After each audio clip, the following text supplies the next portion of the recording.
Good afternoon. I'm Madi Codispoti, back with your weekly feature interview. Bonner Scholars are students who engage in long-term civic engagement projects that benefit their community while also connecting the classroom experience with real-world issues. One example of a Bonner project is Studio B, a student-led and produced podcast. Joining me today is one of the hosts for this podcast, Peyton Derrick. Peyton, how are you? I'm doing all right today. I'm feeling good. I was a little bit under the weather last week. The weather's changing like crazy. Ain't that right? Yeah. So go ahead and tell me a little bit more about yourself. So I'm from Churchill, Tennessee, just right down the road. I'm a third year here. I'm majoring in exercise science and hopefully try to take my academic career to the University of Pikeville to hopefully become an optometrist. Yeah, so tell me a little bit more about the podcast Studio B. So the podcast Studio B, which I've been a part of for, I think this is my third semester with, I enjoy it. I'm a people person. I like to be vocal. And really the podcast helps connect the community of Southwest Virginia and what our plan here as a Bonner program of, really what we're trying to do. Mm-hmm. So how did the idea for the podcast come about? It was basically student-led, and the person, they left, they graduated, and somebody needed to step in for that role. And my producer, my co-host on there is Ryan Vaughn, and he took it over with, and we've hit the ground running. We've been able to find our own studio here on campus, great equipment, and we've just been able to have a successful podcast. So I'm happy about it. Yeah. So walk me through how you guys kind of plan an episode. Planning. I love planning. If you don't plan, then it doesn't go good. So we usually try to meet on a Monday of the week, and we try to have our podcast every Thursday. We try to get one out every week. So we try to come up with questions that we're going to ask the person, and then we basically have a script of what we're kind of going to do. But of course, we usually go off of that. We try to have like a pre-cap, kind of a review at the beginning of the podcast, which makes it interesting, and then we go right into the interview with the selected person that we have on there. Yeah. So how long would you say one episode takes to produce? It varies depending on the topic and who we pick, but it's either between 20 to around 35 minutes. So yeah. Yeah. So are there any specific topics or people that you've particularly enjoyed talking to or about? Well, we've done two so far. We just started about 2 weeks ago, and I would have to say it was a student, Amelia Terry.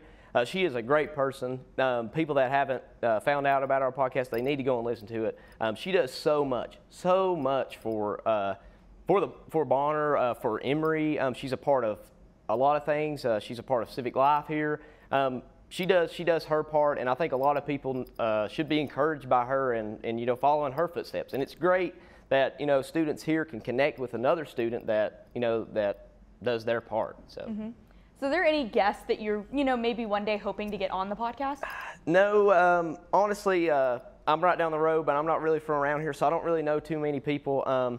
That's a good question. That's something that I need to, take in consideration. To have somebody on there that would be, pretty good to have on there. But as of right now, no, I don't. So. Yeah. So kind of going back to the idea of this being a Bonner project, how would you kind of explain how this, connects to the ideals of Bonner? Well, as I mentioned before, it connects the community in a way that people can listen to it instead of having to, leave and get out in the community. They can be at home, at work, in the car, driving somewhere, listening to it. And it honestly helps understand, what this college, what Bonner is trying to do, and how what is happening around us, and how we're helping to sustain that. Yeah. So what would you say is one of the biggest hurdles you guys have had to overcome so far? Probably finding a studio to be able to produce the work. We've had to work with new technology that I'm very unfamiliar with. I've learned a lot. Speaking of the project, it helps me learn new skills, and I really appreciate that. It's a blessing to get to be able to be here and get to do that. I would probably say that finding a studio for us was the hardest thing. Yeah. So you did mention Ryan Vaughn was a part of this. Are there any other students or faculty involved in this? Yes, we have another person. They're kind of like our, what would you call it? They basically keep me and Ryan together. Her name is Meg Askew. She does a great job. she keeps us in line, and basically she gets it all ready for us, and all we have to do is get right on the podcast, and we're ready to rock and roll. All right. So is there anything else that I didn't bring up that you kind of want to highlight about the podcast? The podcast should go out once every week, as I mentioned before.